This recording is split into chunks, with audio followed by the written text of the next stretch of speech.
আমরা সবাই কিন্তু ফ্রিতে নারুটো ইউনিভার্সাল টোকেন পেয়েছি। আর এই টোকেনটা দিয়ে আমরা কিন্তু ইউনিভার্সাল রিংডল ভাউচার, তার সাথে কিন্তু ইউনিভার্সাল টোকেনও ফ্রিতে নিতে পারবো। সেটা কিভাবে নেবেন সেটা জানিয়ে দিব। তাছাড়া লাক রয়েলে যদি যাই তাহলে দেখতে পারবেন এখান থেকে কিন্তু প্রায় সবগুলো ইভেন্টে ফ্রি স্পিন করে কিন্তু আমি পেয়েছি এখান থেকে 22টা কিন্তু নারুটো ইউনিভার্সাল টোকেন। আর আপনারা যারা ওই নতুন ইভেন্টটা কমপ্লিট করেছেন, ওই ইভেন্টটা কমপ্লিট করে কিন্তু আপনার 10টা করে ভাউচার পেয়েছেন।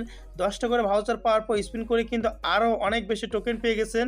তো আপনারা কিভাবে এখান থেকে এই ইউনিভার্সাল টোকেন এক্সচেঞ্জ করে রিং রয়্যাল ভাউচার টোকেন নিবেন, তাছাড়া ইউনিভার্সাল যে টোকেন আছে ওইটা আপনারা কিভাবে নিবেন সেটা দেখাবো। সেটা নেওয়ার জন্য এখান থেকে আপনার ইভেন্টের ভিতরে চলে যাবেন। এরপরে এখানে দেখতে পারবেন একটা ইভেন্ট চলে আসে নারুটো টোকেন এক্সচেঞ্জ। এই ইভেন্টে আপনারা ক্লিক করবেন।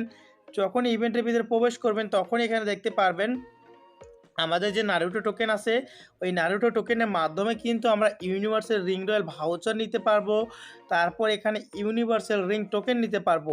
তো আপনাদের যেটা প্রয়োজন সেটা আপনারা নিবেন। আপনারা সরাসরি চাইলে ভাউচারও নিতে পারবেন, আবার সরাসরি চাইলে এখান থেকে টোকেনও নিতে পারবেন। তো আমরা যদি এখানে দেখি ইউনিভার্সাল রিং ভাউচার নেওয়ার জন্য আমাদের কি করতে হবে, আমরা যদি একটা ভাউচার নিতে চাই ইউনিভার্সাল রিং ভাউচার, তাহলে আমাদের কি করতে হবে, 5টা কিন্তু নারুটো টোকেন দিতে হবে, তাহলে কিন্তু হবে। আর আমরা যদি একটা ইউনিভার্সাল রিং টোকেন নিতে চাই তাহলে কিন্তু আমাদের 3টে টোকেন লাগবে নারুটো, তাহলে কিন্তু একটা টোকেন নিতে পারবো। তো আমি আপনাদের 2টাই নিয়ে দেখাবো। প্রথমে এখানে দেখতে পাচ্ছেন আমার কাছে 22টা টোকেন আছে, আর এখানে কিন্তু আমার লাগবে 5টা টোকেন, তাহলে কিন্তু একটা ভাউচার পাবো। তো আমি 5টা টোকেন দিয়ে প্রথমে একটা ভাউচার এখান